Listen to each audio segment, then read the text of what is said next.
Shalom, selamat pagi Bapak Ibu Saudaraku sekalian yang dikasihi Tuhan. Sungguh bersuka cita kita pagi ini boleh berjumpa lagi di dalam ODP. Satu hal saya mau sharingkan pagi ini, saya mau sharingkan yang saya beri judul Simpson yang hidup tidak sesuai dengan panggilannya. Ayat renungan kita pagi hari ini saya ambil dari Bilangan 6 ayat 1 sampai 8 saya bacakan. Tuhan berfirman kepada Musa, "Berbicaralah kepada orang Israel dan katakanlah kepada mereka, apabila seorang laki-laki atau perempuan mengucapkan nazar khusus, yakni nazar seorang nasir untuk mengkhususkan dirinya bagi Tuhan, maka haruslah ia menjauhkan diri dari anggur dan minuman yang memabukkan. Jangan meminum cuka anggur atau cuka minuman yang memabukkan, dan jangan meminum sesuatu minuman yang dibuat dari buah anggur, dan jangan memakan buah anggur, baik yang segar maupun kering. Selama waktu kenazirannya, janganlah ia memakan sesuatu apapun yang berasal dari buah pohon anggur, dari bijinya sampai pada pucuk rantingnya. Selama waktu nazarnya sebagai seorang nazir, janganlah pisau cukur lalu di kepalanya. Sampai genap waktunya ia mengkhususkan dirinya bagi Tuhan. Haruslah ia tetap kudus dan membiarkan rambutnya tumbuh panjang. Pada waktunya ia mengkhususkan dirinya bagi Tuhan, janganlah ia dekat dengan mayat orang.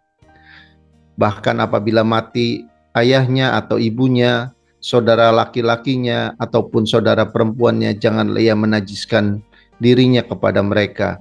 Sebab tanda kenaziran bagi Allah ada di atas kepalanya.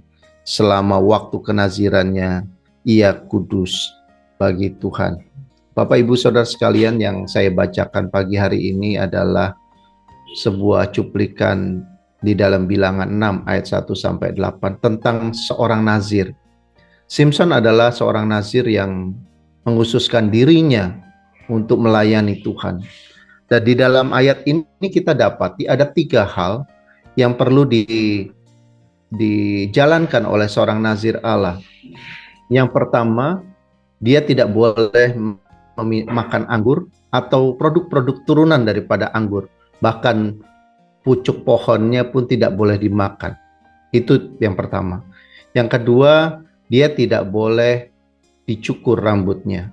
Jadi selama dia menjadi nazir Tuhan, dia nggak boleh kena pisau cukur sama sekali.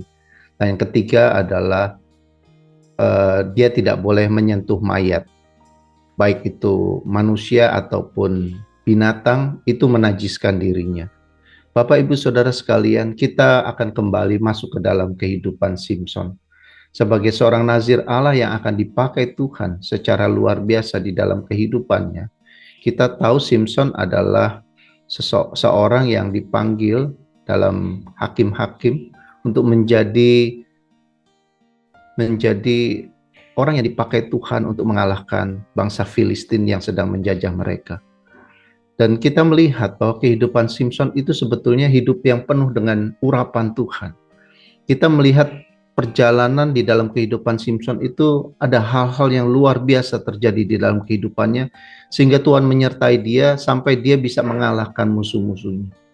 Tetapi dari ayat yang baru saja kita baca, kita akan mendapati bahwa Simpson itu penuh dengan pengurapan Tuhan. Tetapi Simpson itu tidak hidup di dalam kebenarannya Tuhan. Yuk kita baca di dalam Hakim-Hakim 14 ayat 5 sampai 6. Di sini tertulis, "Lalu pergilah Simpson beserta ayahnya dan ibunya ke Timna ketika mereka sampai ke kebun anggur. Kebun anggur di Timna, maka seekor singa muda mendatangi Simpson dengan mengaum. Pada waktu itu berkuasa roh Tuhan atas dia, sehingga singa itu dicabik seperti orang mencabik anak kambing tanpa apa-apa di tangannya. Tetapi tidak diceritakannya kepada ayahnya dan ibunya apa yang dilakukan itu." Bapak Ibu Saudara sekalian, satu hal kejadian pertama yang mujizat terjadi di dalam kehidupan Simpson adalah dia mencabik-cabik seekor singa. Tapi yang jadi problemnya adalah bukan mencabik singanya, tetapi di mana dia bertemu seekor singa itu. Di ayat 5 ini dikatakan bahwa di dalam ayat 5 dikatakan bahwa di kebun anggur Timna maka seekor singa muda mendatangi Simpson dengan mengaum.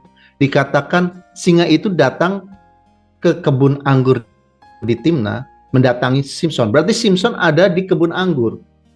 Pertanyaannya, sebagai seorang nazir Tuhan yang tidak boleh menyentuh anggur, bahkan semua produk turunannya, baik itu cukanya, baik itu wine-nya, baik itu buah anggurnya sendiri, kismis, atau semua yang berkaitan dengan anggur, itu tidak boleh dimakan oleh seorang nazir Tuhan. Tetapi pertanyaannya, mengapa Simpson kok ada di kebun anggur? Saya yakin nggak mungkin dia cuma tidur-tiduran di sana. Di sini kita melihat Simpson itu tidak menghidupi panggilannya, Bapak Ibu Saudara sekalian. Dia tahu sebagai seorang nazir Tuhan, dia tidak boleh menyentuh anggur dan produk turunannya. Tetapi justru Simpson itu tinggal bahkan berlama-lama di kebun anggur di Timna. Dia tidak memenuhi panggilannya sebagai seorang nazir untuk tidak makan semua produk-produk anggur. Saya yakin kalau kita jalan ke sebuah kebun anggur dengan melihat begitu banyaknya anggur-anggur yang bergelantungan, ya kalau kita pernah melihat video kebun anggur, maka kita akan melihat bahwa ada godaan tersendiri melihat anggur yang bergelantungan begitu banyak dan besar-besar. Kadang-kadang saya yakin Simpson nggak akan sanggup untuk melewatkan, mengambil anggur yang ada di hadapannya. Anehnya kenapa dia ada di kebun anggur itu. Dan yang kedua, Bapak Ibu Saudara sekalian, yang di Hakim-Hakim 14 ayat 8 sampai 9. 8 sampai 9 di sini dikatakan, setelah beberapa waktu kembalilah ia ke sana untuk kawin dengan perempuan itu, dan ketika ia menyimpang dari jalan untuk melihat bangkai singa itu, maka tampaklah kawanan lebah pada kerangka singa itu dan juga madu. Dikeruklah madu dari ke dalam tangannya, dan sambil memakannya ia berjalan terus. Kemudian pergilah ia kepada ayahnya dan ibunya dan memberikannya juga kepada mereka, lalu mereka memakannya. Tetapi tidak diceritakan kepada mereka bahwa madu itu dikeruknya dari kerangka singa. Di sini dikatakan tidak diceritakan bahwa madu itu dikeruknya dari kerangka singa. Jadi Bapak Ibu Saudara, singa yang dibunuh oleh Simpson di kebun anggur itu tetap tertinggal di kebun anggur itu, dan suatu kali dia akan menikah dengan seorang perempuan dari kelompok Filistin. Maka dia lewat dari kebun anggur itu dan melihat di bangkai singa itu terdapat kawanan lebah yang membuat sarang, dan di dalam kerangka kepalanya singa itu ada madunya. Dan kemudian dia berinisiatif mengambil madunya dan kemudian memakannya dan dibawanya kepada orang tuanya. Dan di sini dikatakan lalu mereka memakannya, dia bagi kepada orang tuanya, tetapi tidak diceritakannya kepada mereka bahwa madu itu dikeruknya dari kerangka singa itu. Bapak Ibu Saudara sekalian, hukum yang kedua, yang pertama nggak boleh makan madu. Yang kedua adalah tidak boleh menyentuh mayat. Tetapi kita melihat Simpson ini hidup Dan kemudian pada waktu dia mau menikah dengan perempuan Filistin, dia lewat lagi ke kebun anggur itu. Perkiraan dia pengen makan anggur lagi lewat kebun anggur itu. Dan dia lihat bukan saja anggur yang dia ambil, tetapi dia lihat ada mayat singa di situ yang di dalamnya ada apa? Ada madunya. Karena lebah itu bikin sarang di dalam kerangkanya. Hukum yang kedua adalah tidak boleh menyentuh mayat, Bapak Ibu Saudara sekalian. Tetapi Samson mengambil inisiatif untuk menyentuh mayat singa itu dan kemudian mengambil madunya. Di sini dikatakan, tetapi tidak diceritakannya kepada mereka, maksudnya orang tua Samson. Kenapa begitu, Bapak Ibu, sudah nggak diceritakan? Saya yakin karena dia tahu bahwa menyentuh mayat itu adalah hal yang tidak diperbolehkan sebagai seorang nazir Allah.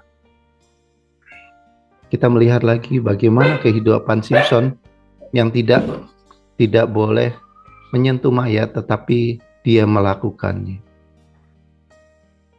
Bapak Ibu Saudara sekalian, dan yang terakhir kita tahu cerita yang paling fenomenal dengan Delila. Kita melihat bahwa pisau cukur juga tidak boleh menyentuh kepalanya seorang nazir Allah. Tetapi Samson memberitahukannya kepada istrinya Delila itu, sehingga akhirnya dia harus ditangkap oleh orang Filistin dan dicukur sehingga dia kehilangan semua kekuatan yang ada padanya. Selain itu, Bapak Ibu Saudara sekalian, saya membaca di dalam Hakim-Hakim 16 ayat 1. Di sini saya bacakan. Pada suatu kali ketika Samson pergi ke Gaza, dilihatnya di sana seorang perempuan sundal, lalu menghampiri dia. Samson adalah pribadi yang betul-betul cacat secara moral, cacat secara hukum-hukum Tuhan sebagai seorang nazir Allah. Bapak Ibu Saudara sekalian, tetapi Samson itu dipakai Tuhan luar biasa.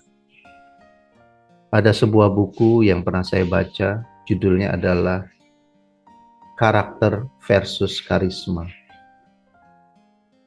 Samson ini adalah pribadi yang penuh dengan karisma, penuh dengan pengurapan Tuhan, dan penuh dengan fenomenal mujizat yang terjadi di dalam kehidupan. Tetapi 3 hal yang harus dijaga seorang nazir Allah, yaitu tidak boleh makan anggur, tidak menyentuh mayat, dan bahkan tidak boleh kena pisau cukur kepalanya. 3-tiganya tidak pernah dilaksanakan dengan baik di dalam kehidupannya. Bahkan dia punya cacat secara moral, senang mendatangi seorang pelacur di dalam kehidupannya. Bapak Ibu Saudara sekalian, kita mau belajar dari kehidupan Samson hari ini, bahwa kita belajar harus untuk menghidupi setiap panggilan yang Tuhan berikan di dalam kehidupan kita. Mari setiap kita mulai mengintrospeksi diri kita masing-masing. Seberapa jauh kita ini hidup di dalam panggilannya Tuhan. Kalau Tuhan panggil kita untuk hidup kudus, kalau Tuhan panggil kita untuk hidup benar, kalau kita dipanggil Tuhan untuk menjaga kekudusannya, mari setiap kita hidup di dalam kebenarannya dan hidup di dalam kerajaan Tuhan sesuai dengan kebenaran Tuhan yang tertulis di dalamnya. Mari setiap kita lihat, adakah sisi-sisi kehidupan kita yang masih belum sesuai dengan kebenaran firman Tuhan. Kita introspeksi. Jangan sampai kita ini memiliki sejarah kehidupan seperti Samson, yang kelihatannya begitu dipakai Tuhan, tetapi sebetulnya di dalamnya keropos. Hidupnya tidak sesuai dengan kebenaran yang harus dia hidupi. Setiap kita biarlah kuat senantiasa di dalam panggilan Tuhan, tidak pernah menyimpang ke kanan atau ke kiri, tapi terus hidup di dalam tracknya Tuhan. Tuhan Yesus memberkati. Mari kita berdoa. Bapa di dalam sorga, pagi ini kami mau belajar dari Simson. Simson itu penuh dengan karisma, penuh dengan urapan. Tetapi dia jauh dari hidup benar di hadapan-Mu. Pagi ini kami mau belajar dari dia Tuhan. Kami tidak mau berkompromi di dalam kehidupan kami, hidup di dalam ketidakkebenaran-Mu. Tetapi ajari kami terus hati kami condong kepada kebenaran-Mu dan menghidupinya di dalam setiap kehidupan kami, baik di dalam ekonomi kami, baik di dalam kehidupan rumah tangga kami, di dalam pelayanan kami, di apapun yang kami kerjakan dalam hidup kami Tuhan. Biarlah senantiasa hidup di dalam kebenaran-Mu. Terima kasih Tuhan, biarlah kebenaran ini boleh memerdekakan setiap kami untuk terus senantiasa hidup di dalam kebenaran-Mu sampai kami berjumpa muka dengan muka dan Engkau mendapati kami adalah hamba-hamba-Mu yang setia. Terima kasih Tuhan, dalam nama Yesus kami berdoa. Amin. Tuhan Yesus memberkati.